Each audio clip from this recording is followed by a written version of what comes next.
Hello and welcome back to the Hearthstone World Championships. I'm your caster, Willscarlet, joined by my co-caster, Dr. J. Jace, we've had some nail biters today, leading up to Game 5. What have you thought about the series so far? It's been a really good series. Both of these players have been putting up a heck of a fight, and it's coming down to Game 5. Currently, we have Asmu, one of the titans of this game, going up against a fairly newcomer. Yeah, and Treasy is just the kind of the new kid on the block, kind of very similar to the whole Amnesiac storyline of a couple years back. Younger kid, but just started winning a profuse amount of games, and has become a name to be taken very seriously in the Hearthstone scene. Yeah, no, definitely. I mean, he's got a titan up against him, though. Asmu is currently looking for his 10th win. I mean, that's a lot of tournament wins. I mean, when you're going up against someone who's that good, how do you handle it? I think the main thing he needs to remember is just to not buckle under the pressure. He's being on stream. He's in the semifinals right now on one of the world's biggest stages, going up against arguably one of the greatest players to ever play the game. And I think if he just plays his game and sticks with his game plan, it's just a recipe for victory. Yeah, I guess we're gonna have to see. Will, I mean, I don't know. If I was in his shoes, I'd be kind of trembling in my boots. But he made it here for a reason, and he's gonna do well. We're going into Game 5. It's gonna be Entreezy on the Murloc Paladin versus Asmo on the Zulok. So what we know about Zoo and Murloc Paladin is that they're both very minion-based, early aggressive decks. What is each player going to be looking for to solidify their board position to win Game 5? It's really important. The Murloc Paladin player really wanted to be on the play for this match. Being on the play for Murloc Paladin increases their win percentage by a significant amount, only because they get to play their Murloc first, and they get to dictate the value trades as they go out throughout the game.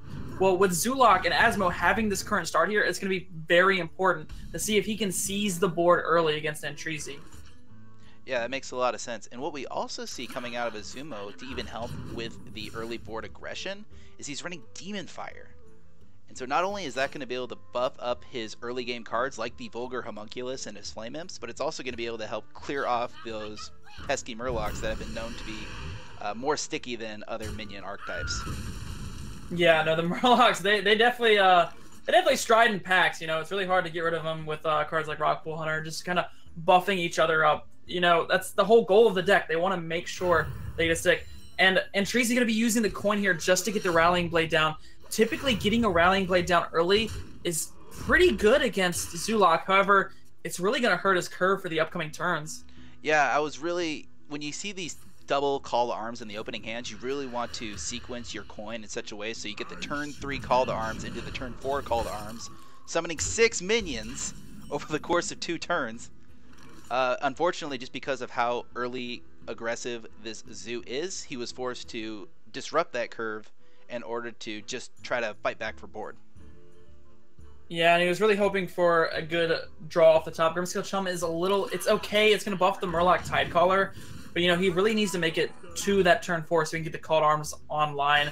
And Asmu picking up the Glacial Shard last turn, making sure that his demon stays alive in order to land either Blood Fury Potion or Demon Fire on the previous turn, hoping to try and get a value trade. And the pick of the Blood Fury Potion along with the Soul Fire is going to mean that he's going to be snowballing the board out of control.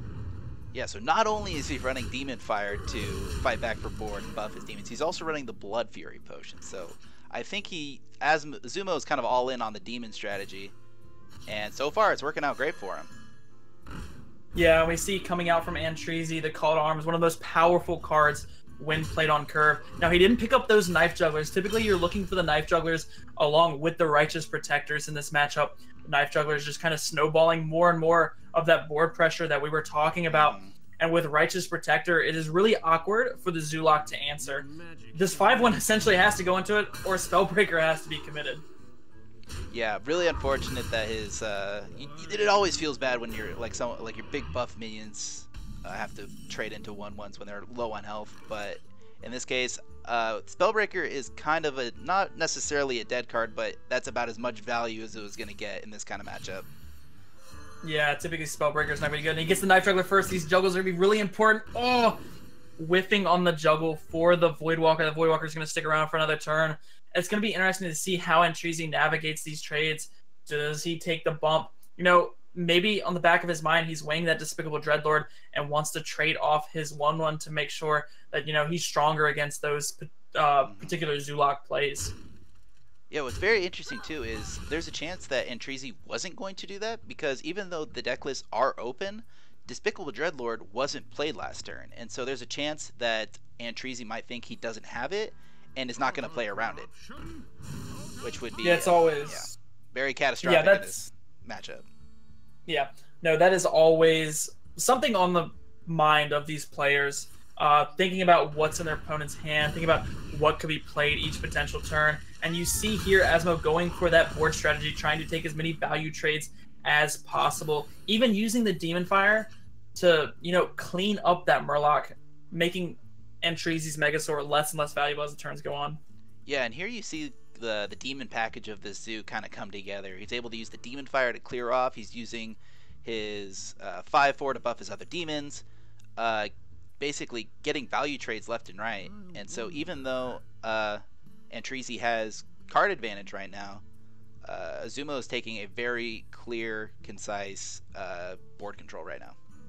And I think we're going to get that age-old question of who wins in a fight, Fishy Boys or Demons. What do you think, Will? Who do you think wins in a fight, Fishy Boys or the Demons? As much as I like to be on the side of the Fishy Boys, I think the Demons are going to come out on top today. But very good for Entrezi, getting the Purifier Maul upgrade off the Maul.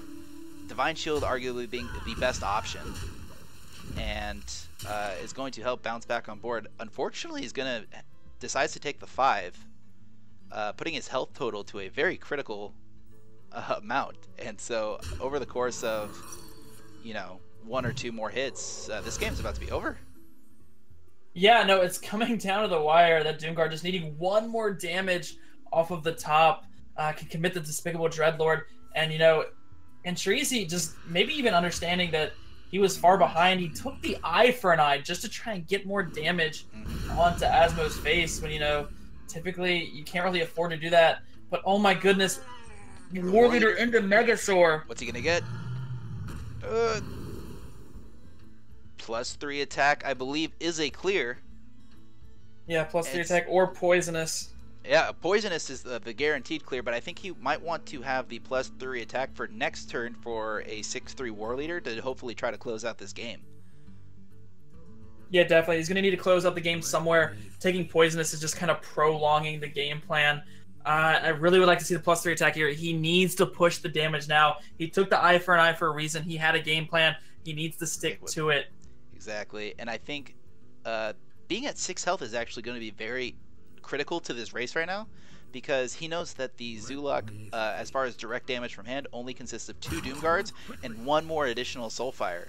And so as long as he plays around both of those cards, keeping his health total above 5, I think he's going to be able to very clearly bounce back into this game. Oh, wow, and opting to take the trade. That's so bad for Entrezi. He's going to lose to the Doom Guard. Yeah, that single decision just lost. He could have lived through Soulfire, he could have lived through Doomguard, but he decides to take the trade in order to try to finish him off the following turn to set up a lethal, but that set him out for the lethal out. And I think that goes to show the inexperience coming out from Entrezi. He is newer to the scene, and he's got a lot to prove, and he did play well to get here. However, it just wasn't his day, and maybe some questionable decisions on his part. Yeah, exactly. But congratulations to Azumo. Continue to show what a powerhouse that he is. And we're going to see him tomorrow in the grand finals.